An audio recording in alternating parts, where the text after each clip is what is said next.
It's 12:45 a.m. in South Pasadena. The temperature is finally dropping below 80. My wife and son are asleep in the house. I'm out here in the garage, supposedly sorting through a bag of old travel baseball jerseys for my son's team. I'm looking for a specific set of catcher's gear, but I keep getting pulled back to this corner.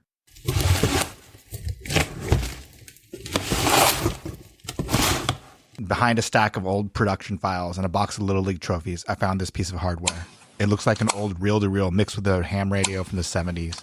I've been tinkering with it for a few weeks now, patching it through my old monitors. I call it the dead air. Whiskey, Oscar, Mike, Bravo, Alpha, Tango. Most people think history is a closed book, a collection of dates and statues. But when I hit the right frequency on this thing, the PR fades away. It's a pocket of time when the, quote, great men finally have to answer for the scenes they tried to cut from the script. Tonight, I'm locking the dial on July 4th, 1826. I want to talk to the man who gave us the American mission statement and then spent 50 years making sure he never had to sign the check.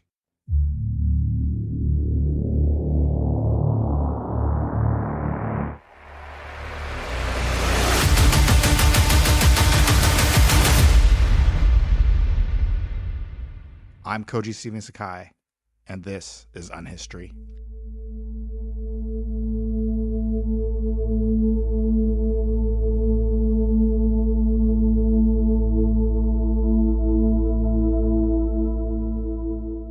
Thomas Jefferson, welcome to South Pasadena. I hope you don't mind sitting next to a half-empty bag of fertilizer and a pitching machine. Mr. Sakai, you have a very intrusive manner of summon. I was told my work was finished upon my passing at Monticello. Why have I been brought to this mechanical shed? It's an audit, Tom. We're checking the books. Let's start with 1776. You wrote, "All men are created equal." It's the ultimate hook. It's the line that sold the movie. But while you were writing that, you had 175 human beings working your land for $0 an hour. By the time you died, that number was over 600. How do you square that? Was all a placeholder? Were you planning to fix it in the rewrite? You must understand the moral agony. I called slavery a hideous blot. I lived with the wolf by the ear. You can't hold him, and you're afraid to let him go. The economic machinery of Virginia would have collapsed into chaos. The machinery. Let's look at the machinery of your own house. Mulberry Row. I coach youth baseball, Tom. I work with kids. You had boys, 10, 11, 12 years old, making nails from dawn to dusk to pay off your debts. You even wrote in your farm book that you estimated their labor like it was a math problem. You gave the productive kids extra food and clothes, and you had the lazy ones whipped. Is that the Enlightenment? Using children as a line item so you could afford your wine cellar? I was providing them with a trade. I was preparing them for a world that... You were preparing them to be profit margins. Let's talk about that profit. You were $100,000 in debt when you died. Millions today. You spent it on orders of French wine, fine art, and rebuilding Monticello over and over because the vibe wasn't right. You chose high-energy interior design over the literal human rights of the people you called equal. Is that moral agony, or just a really bad case of living way beyond your means?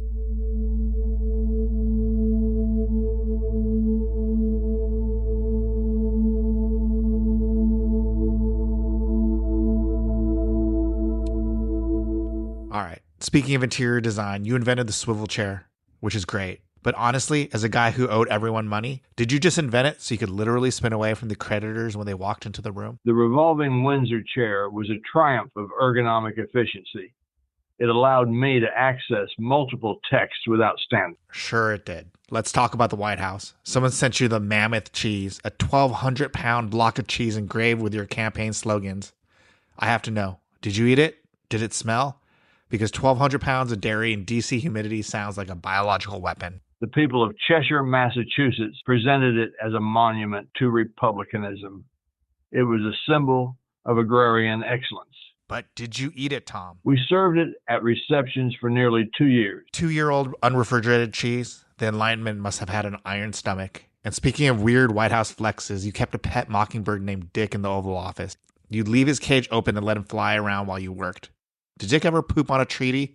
Because I have a dog, and I know how animals operate around important paperwork. Dick was a companion of the highest intellect.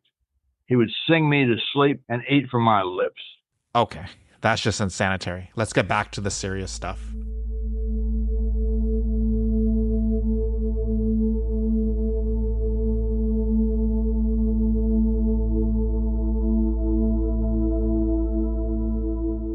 You built your entire political brand on a strict construction. You said the federal government couldn't do anything unless it was explicitly written in the Constitution. But then the Louisiana Purchase comes along. You wanted the land, but the Constitution didn't say you could buy it. So what did you do? You bought it anyway. You acted like a Hollywood accountant finding a loophole. Or did you just change the rules when it benefited your ratings? The opportunity to secure the continent for the Empire of Liberty was paramount. I stretched the Constitution until it cracked, yes, but for the good of the people. For the good of the people.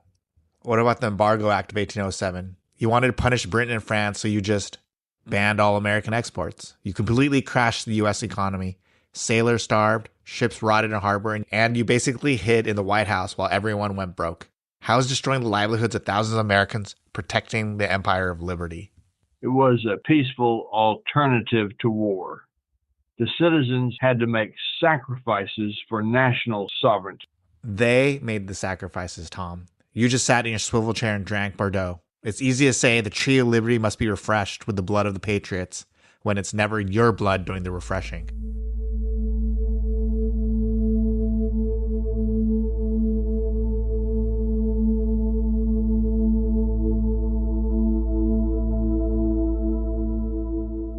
Let's talk about Alexander Hamilton. You hated him. He hated you. When Aaron Burr shot him in a duel, be honest. Did you do a little dance in the Oval Office? Did you pop open a bottle of the expensive stuff? Mr. Hamilton and I had profound philosophical differences regarding the bank and the centralization of power. His demise was a tragedy for his family. You didn't answer the question, Tom. You definitely celebrated. But let's look at your foreign policy. In 1804, the enslaved people in Haiti fought for their freedom and won. They did exactly what you told the world to do in 1776. Did you welcome them? The situation in Saint-Domingue was precarious. You slapped a trade embargo on them. You tried to starve the only other republic in the hemisphere because you were terrified that freedom might be contagious. You betrayed the very idea of your own revolution because you didn't want the people you owned to get any ideas.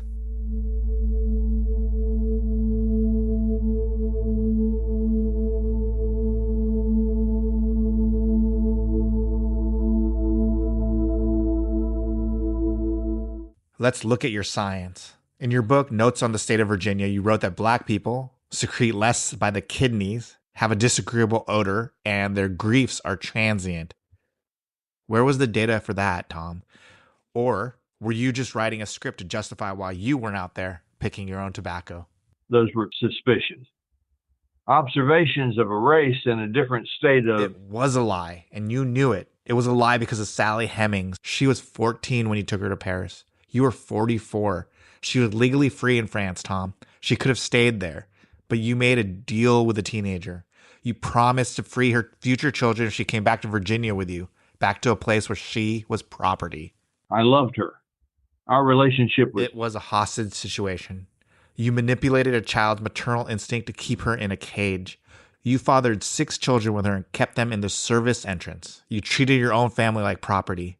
When you died, you only freed 5 people in your will, and they were all Hemming. The other hundreds sold at auction, family shattered, all to pay for your books and your moldings.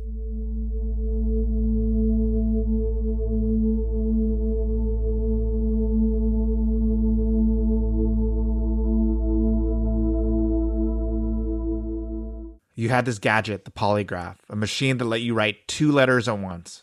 As a guy who accidentally hits reply all in emails, I have to ask, did you ever accidentally copy the wrong person? Did you ever send a slavery is a hideous blot letter to a slave trader by mistake? My correspondence was meticulously managed. I bet. And what about your editing skills? You literally took a razor blade to the New Testament. You cut out all the miracles and the divinity of Jesus to create the Jefferson Bible because they didn't fit your rational narrative. I sought the philosophy of Jesus, the diamonds in the dunghill, as I called them. You knew how to cut out the parts of the story you didn't like.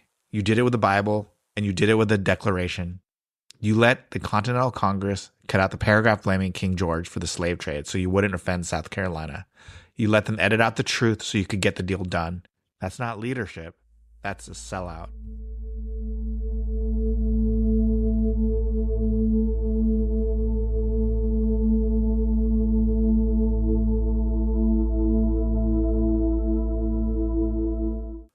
right, let's wrap this up with the weird stuff. You recorded the temperature twice a day for 50 years. Even on July 4th, 1776, you were more worried about the thermometer than the revolution. Didn't you have a country to run? Or is that just your version of doom scrolling the weather app? Science requires data. Accuracy is the hallmark of an ordered mind. Accuracy is great, Tom. I just wish you'd applied some of that ordered mind to the all men are created equal part. And finally, the nickel. Why is it so big? It's the most annoying coin in my pocket. It doesn't work in most vending machines. Was that your final revenge on the American consumer? The 5-cent piece is a stable unit It's a of... nuisance, Tom. Just like your excuses.